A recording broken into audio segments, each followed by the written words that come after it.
Ini ada pertanyaan dari YouTuber, Bu ya, nampaknya juga agak serius juga. Bukan pertanyaan, tapi apresiasi barangkali. Tokoh aku di dalam puisi ini adalah seorang yang sudah mengenal Allah, ma'rifatullah, yang memberikan nasihat kepada perempuan yang dicintainya, dalam tanda petik, untuk mengenal esensi yang ada dalam hatinya agar tidak salah pilih. Tergambar pada bait di akhir halaman 4 dan di awal halaman 5 sebagai berikut. Ketahuilah, jarak antara buruk sangka dan kenyamanan hati sangat jauh sekali.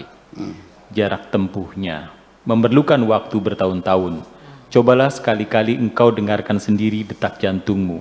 Karena di dalam jantungmu itu terpasang piranti lunak yang mampu mencatat informasi dan data dengan sangat jujur. Dari akhir puisi ini ditutup dengan pernyataan sikap yang makrifat. Wahai perempuan yang aku cintai, apabila pertobatanmu engkau lakukan dengan sungguh-sungguh, lalu diterima di sisinya, maka engkau akan menjadi perempuan yang hebat. Engkau akan menjadi kekasih Tuhanmu, bukan sebagai kekasihmu. Betulkah demikian, Bu ya? Bahwa ini merupakan... Ya iyalah, begitulah kira-kira. Begini maksud saya mah. Ini berlaku umum. Ketika ada orang yang ingin bertobat, segera bimbinglah Pak Kiai. Jangan ditakut-takuti. Dia sedang terbuka hatinya. Bimbinglah ya betul, dari takut-takuti. Ini kadang-kadang kiainya nih nggak paham ya. Jadi kenapa sih ditakut-takuti, nakut-nakut orang surga neraka, digunting, dicolok, dibakar, hal yang semacam itu, ya kan? Kenapa sih kita tidak kemukakan dengan kasih sayang Tuhan, Maha Pengampun dan sebagainya? Saya sudah bercerita, nggak apa-apa saya ulangi lagi lah. Ini ketika ada orang mau bertobat, segera direspon, segera dibimbing. Ini ceritanya kan begini, ini terjadi. Ada seorang pelacur pulang kampung, dia pikir sudah cukup lah, sudah punya mobil, sudah punya sawah, sudah punya rumah, sudah punya toko kan, sudah selesai. Akhirnya dia ingin kembali, ingin bertobat kepada Tuhan. Karena untuk bekal hidup cukup lah, ada sawah, ada rumah, ada kan gitu. Akhirnya dia mencari kiai yang bisa membimbing dia bagaimana cara bertobatnya. Akhirnya datanglah kepada seorang kiai dan dia menyatakan, Pak Kiai tolong bimbing saya ingin bertobat. Nah kata kiainya, kamunya dosanya apa tobat nih? Dia bilang saya yang ngelacur di Jakarta. Jujur terbuka.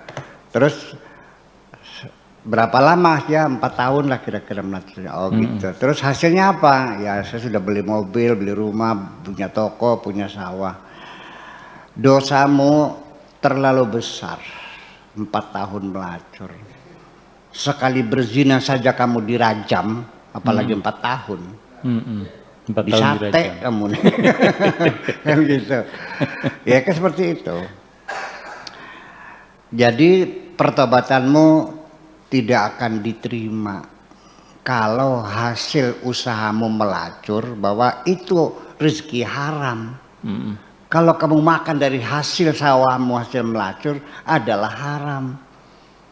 Rumah yang kau tinggali rumah yang haram. Mobil yang kau tunggangi mobil yang haram. Bagaimana dosamu bisa diampuni oleh Tuhan? Jadi bagaimana Pak Kiai? Ya dibuang semua itu, mobilnya, rumahnya, sawahnya. Ya kembali telanjang bulat lagi, awak abang lagi kan gitu. Akhirnya pelacur tadi mengatakan, lah kalau begitu ya saya miskin lagi dong. Melarat mana makanan mah? Melongo aja. Ayo gimana? Ya udah nggak jadi tobat. Sudah segera bimbing, Tuhan mengampuni dosamu semuanya. Allah Maha Pengampun. Dan itulah yang perlu kita tegaskan, bahwa sesungguhnya apabila ada seorang hamba Allah datang bertaubat kepadanya, Allah sangat gembira, melebihi gembiranya seorang ibu yang anaknya tersesat. Ketika kembali anak yang tersayang itu dari ketersesatannya, ya bajunya sudah compang camping, mukanya kusut masai, mama aku pulang. Seorang ibu tertawa atau menangis? Allah Menangis lebih gembira dari itu semuanya ketika ada hambanya bertobat. Tolong sampaikan kepada Pak Kiai yang mengusir pelacur tadi. Terima kasih kita.